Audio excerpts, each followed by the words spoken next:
پر افغانستان د پاکستان له هوایي برید وروسته طالب او پاکستاني چارواکو سره ګتلي. سلام، ستړي مشئ. درنو لیدونکو، که زموږ له چینل سره تازه یوځای شوي یاست، هیله ده چینل سبسکرایب کړئ او ویډیو تر وروستیو شیبو وګورئ. د طالبانو چارواکو پر افغانستان د پاکستان له هوایي برید وروسته د لومړي ځل لپاره له یو پاکستاني چارواکي سره کتلي دي. په اسلام آباد کې د طالبانو د سفارت شارزپیر سردار احمد شکیب وایي چې د افغانستان لپاره د پاکستان له ځانګړي استازي آصف دراني سره په کتنه کې د دواړو هیوادونو په اړیکو د وروستیو ننګونو په اړه خبرې وکړې.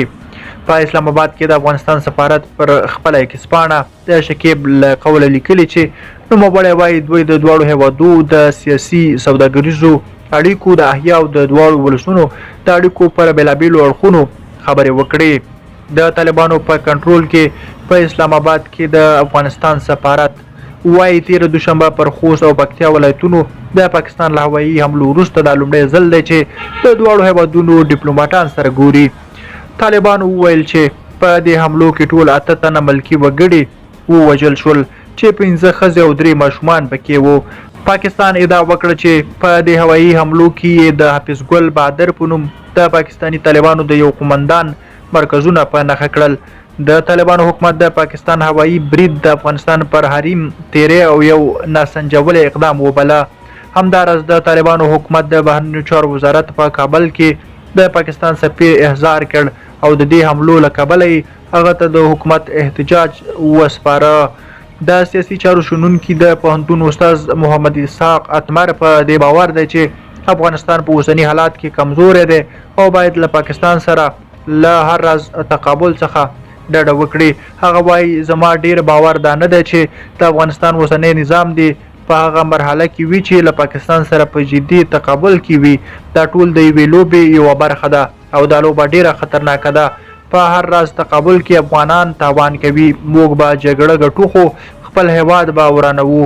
که څه هم د افغان طالبانو چارواکو ویلي چې هیڅ چاته به د افغانستان له خاورې پر نورو هیوادونو د حملو اجازه نه ورکوي، خو ښکاري چې د پاکستان نوی واکمن د طالبانو د حکومت د چارواکو پر خبرو بې باوره دی او ځکه یې د افغانستان پر خاوره د هوایي حملو پریکړه وکړه. پاکستان په تیرو 2 لسیزو کې تل د افغانستان د حکومت تر انتقاد لاندې و چې وسلوالو مخالفینو ته یې پټنځایونه ورکړي او ویلي چې له هغوی سره نږدې اړیکې پالي.